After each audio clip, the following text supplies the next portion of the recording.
Hey guys, so for our questions this week, yes, I do think that the counseling sessions that we saw are very similar in what I would expect to see in a typical counseling session, from the nonverbals to reflecting content and feeling to challenging the client when she did not, when she seemed to have forgotten her goals, or her actions were different than what she had said her goals were.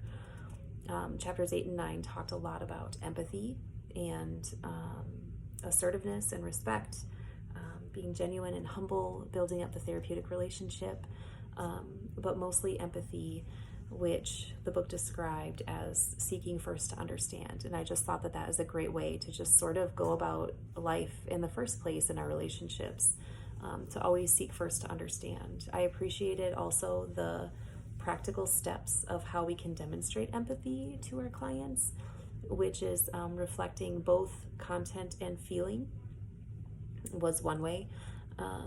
Nonverbals is a way that we can demonstrate that as well. And I also just found it really interesting that doing this well, demonstrating empathy well, can foster more secure attachment styles and actually change the brain chemistry of our clients. Our text also describes it as a foundational skill, so it's one that we really have to get so that we can build upon it.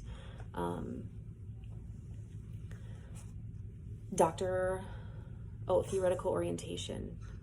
The theoretical orientation that I noticed was the humanistic theory, and even more specifically, the person-centered theory, which focuses on unconditional positive regard, empathy, and genuineness. I also appreciated how our book sort of prepared us for dealing with critique, and it talked about a characteristic of ours as being, we need to be able to accept that and accept growth as sort of part of our job. And I that's something that it really excites me about going into this field. So some questions. I'm wondering how long, in a typical situation, I realize it would vary depending on the client and the therapist or counselor, but I'm wondering how long it typically takes to build a relationship up enough to where it's safe to challenge the client.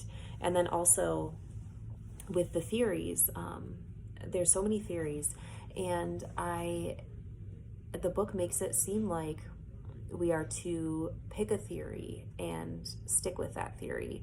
And so my question is, I wonder if it's appropriate to pull from different theories depending on the situation, the client, and what their needs are. And I was looking back, maybe it says it, I was reviewing it to try to see if I just missed it, but I couldn't find it in there. So I'm going to do some more review on that, but if anybody has the answer to that question, that would be really helpful for me. Thank you.